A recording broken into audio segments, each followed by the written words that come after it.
You step outside on a quiet morning, coffee in hand, and the yard is already awake. There's a chickadee somewhere in the oak tree, a cardinal near the feeder. Somewhere further back, past the fence, a blue jay is calling out in sharp, uneven bursts. And underneath all of it, that low, steady hum of the neighborhood slowly warming up to the day. You don't think much of it. Most people don't, but it sounds like background noise. Peaceful even. The kind of thing you put on a relaxation playlist or let drift through an open window on a Sunday afternoon. Random, natural, meaningless in the way that wind through leaves is meaningless, beautiful, but not saying anything. Except it is saying something that it's saying quite a lot, actually. And some of what it's saying, if you stay with me today, is about you. Scientists who study bird communication have spent decades trying to decode what's happening in the average backyard soundscape. What they've uncovered is not what most people expect. Birds are not simply singing because they're happy or calling out because they're hungry. They are exchanging precise, structured information with each other. Information that can travel across an entire neighborhood in minutes. Information about food, about danger, about territory, and about the humans moving through their world. Today, we're going inside that system. We're going to look at what your backyard birds are actually communicating, how they do it, and what, over time, they've learned to say about you specifically. By the time we're done, you won't hear your yard the same way again. Let's start at the beginning. Let's start with the sound that wakes most of us up. Every bird species makes two fundamentally different kinds of sounds. The ones people recognize, the melodic songs, the long territorial declarations at dawn, and the shorter, quieter sounds that most people never consciously notice at all. These quieter sounds are called contact calls. Contact calls are not songs. They're not performances. They're conversation. A contact call is the equivalent of a quick check-in. A small finch moving through your bushes will emit a soft, almost inaudible chip note as it forages. What that sound is saying, translated roughly, is, "I'm here. Everything is fine. Where are you?" And somewhere nearby, another finch will respond. Not always loudly, sometimes barely at all, just enough to say, "Here. Also fine." This happens constantly, all day. In your yard, right now, if you have birds present, there is a continuous low-level conversation running in the background.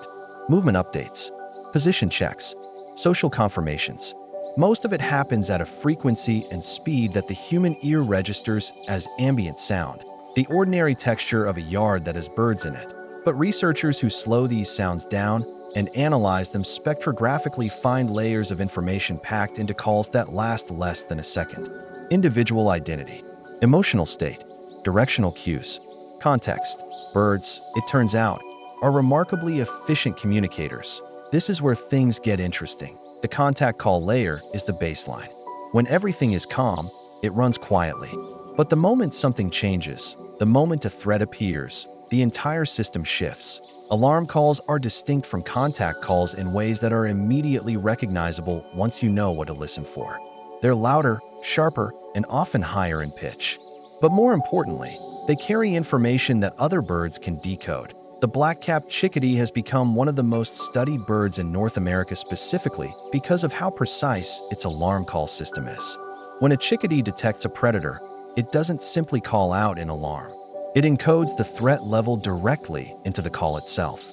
A chickadee alarm call contains a specific number of D notes at the end, the signature sound the bird is named for. The more D notes, the higher the perceived threat. A hawk circling high overhead.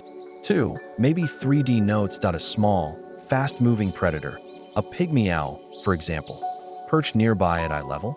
The call can extend to 10, 11, 12D notes in a rapid, urgent sequence. And here is the part that makes this remarkable. Other species understand it. The white-breasted nuthatches, tufted titmice, downy woodpeckers. Species that have nothing biologically in common with chickadees will freeze, scan, or flee in direct response to a chickadee alarm call, and their response scales with the intensity of the call. Other birds have learned to read the chickadee system. They treat it as a shared neighborhood alert. Your backyard, if it has chickadees in it, has a working alarm network. Every time something moves through that yard, a cat crossing the fence line, a hawk banking over the treetops, a person walking too quickly through a space the birds weren't expecting, the system responds. The call goes out. Other birds hear it. and they remember it. If the chickadee is the precise analyst of the backyard communication system, the blue jay is the broadcaster. Blue jays are loud by design. Their calls carry extraordinary distances, sometimes several hundred yards through dense suburban neighborhoods. When a blue jay sounds an alarm, it isn't speaking to the birds in your yard. It's speaking to the entire block. This is why a blue jay calling aggressively from your roof can cause a sudden, neighborhood-wide silence that feels almost eerie. Other birds hear it and respond by going quiet, still, and watchful. The blue jay has effectively pressed a pause button on the local soundscape. Blue jays also mimic. They are capable of producing hawk calls, particularly red-tailed hawk vocalizations, with startling accuracy. Researchers have observed blue jays using this mimicry strategically, calling out a fake hawk warning to clear competitors from a feeding area before moving in themselves. That is not instinct. That is a tactic, which means what's happening in your backyard is not just communication. Parts of it are strategy. Stay with me. Because we've only looked at the surface layer, the alarm calls, the contact sounds, the broadcasters. What comes next changes the way you'll think about every bird that's ever landed in your yard. Most people think birdsong is about mating. And in part, they're right. The elaborate dawn chorus, that layered explosion of melody that starts before the sun fully rises, does serve as a kind of acoustic display. Males signal fitness. Females evaluate. But territorial song does something else that gets far less attention. It's a map. When a male cardinal sings from the same branch every morning at the same time, he isn't just announcing his presence. He's drawing a boundary. He's saying, this space, from this tree to that shrub to that feeder and back, belongs to me and my pair. I know this space. I've memorized it. I will defend it. And neighboring birds learn those boundaries. They recognize individual voices. Research has shown that birds can distinguish between the songs of their established neighbors, birds they've coexisted with peacefully, and the songs of unfamiliar strangers. When an established neighbor sings near a boundary, the response is relatively calm. A known entity, predictable, low threat. When a stranger's song appears in that same location, the response intensifies significantly. The territory holder moves closer, calls more frequently, and displays more aggressively.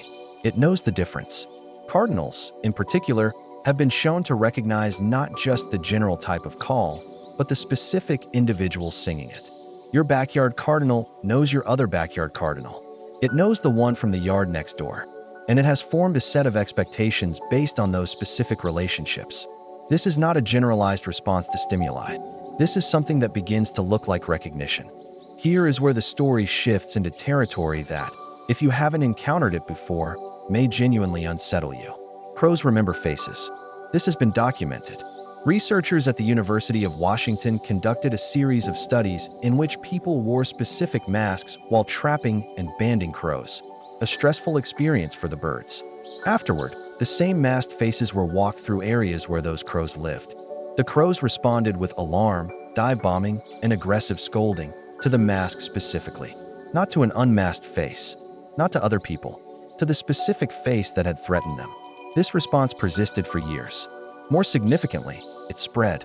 Crows that had never been trapped, young birds, birds from neighboring territories, learned to recognize and respond to the threatening mask by observing the behavior of birds that had. The memory did not stay with one crow. It moved through the social network. Now apply that to your yard. If crows visit regularly, they have been watching you. They've noted whether you move toward them or away, whether you've ever startled them, whether food appears reliably when you're present or disappears when something goes wrong. They've formed an impression of you as an individual, not as a generic human shape, but as a specific person with a specific history.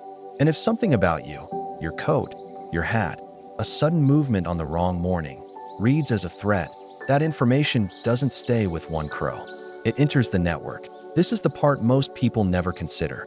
You have a reputation in your yard. It wasn't something you applied for or were aware of building. But over weeks and months of quiet observation, the birds moving through your space have been quietly assembling a profile. Not consciously, not in any way that mirrors human thought, but functionally, behaviorally, with real consequences for how they respond to you. Some of what they're tracking is simple. Do you fill the feeder consistently? Do you move through the yard at predictable times? Do you sit quietly, Or do you appear suddenly and without warning? Birds are wired to pay attention to unpredictability. An unpredictable presence, something that appears randomly, moves erratically, behaves inconsistently, registers as a potential threat regardless of actual intent. A person who charges outside to chase a squirrel off the feeder 3 times a week has, from the bird's perspective, created an environment of uncertainty. The yard becomes a place where sudden, alarming things happen. A person who moves slowly, maintains routine, and offers consistent food sources over time creates something else entirely. Not trust exactly, not in the human sense, but a kind of predictive confidence. The birds begin to treat that presence as part of the expected environment rather than a disruption of it. That distinction changes everything. There's something almost imperceptible that happens in a yard where birds have decided a human is safe. It doesn't announce itself. You won't hear a specific call that translates to "this person is fine."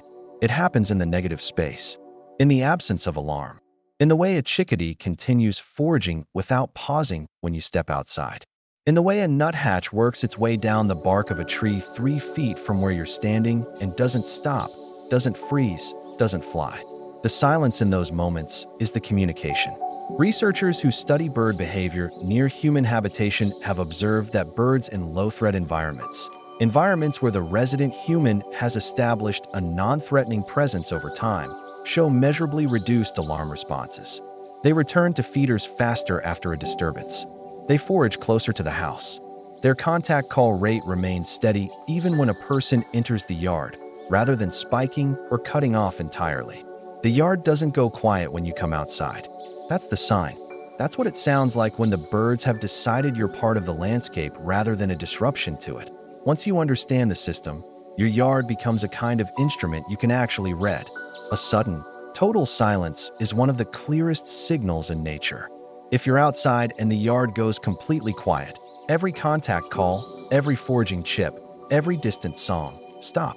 Something has triggered the network. A hawk may be overhead. A cat may be moving through the undergrowth. Whatever it is, the birds have decided that movement and sound are not safe right now. Sustained, agitated calling from multiple species in the same location means something is there. Something stationary.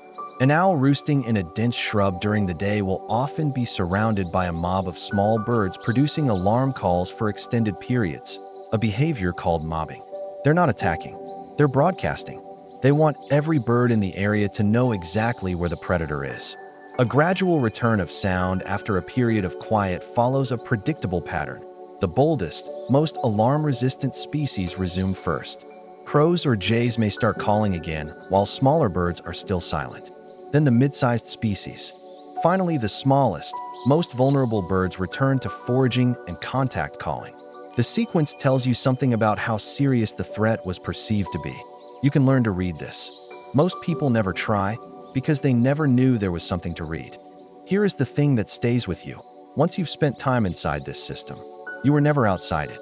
From the first morning a bird landed in your yard and observed you moving through the kitchen window, you entered the conversation. You've been a variable in their environment, something to be assessed, categorized, updated. Every time you stepped outside, every routine you kept or broke, every feeder you filled or let run dry, every sudden noise or slow and deliberate movement, all of it was information. The birds weren't waiting for you to notice them before they started paying attention. They noticed you first, and then they talked about it. In the alarm calls that spike when you move too quickly. In the contact calls that continue steadily when you move just right. In the crow that watches you from the telephone wire every Tuesday morning and has been doing so for 3 winters. In the chickadee that lands 18 inches from your hand because, over a long and patient season, it has decided you are not something to fear. Step outside tomorrow morning. Stand still for a moment before you do anything else. Listen to what the yard is already doing before you arrived. The contact calls threading through the lower branches. The cardinal staking out its morning position. Whatever distant jay is broadcasting into the neighborhood several houses down. That is not background noise.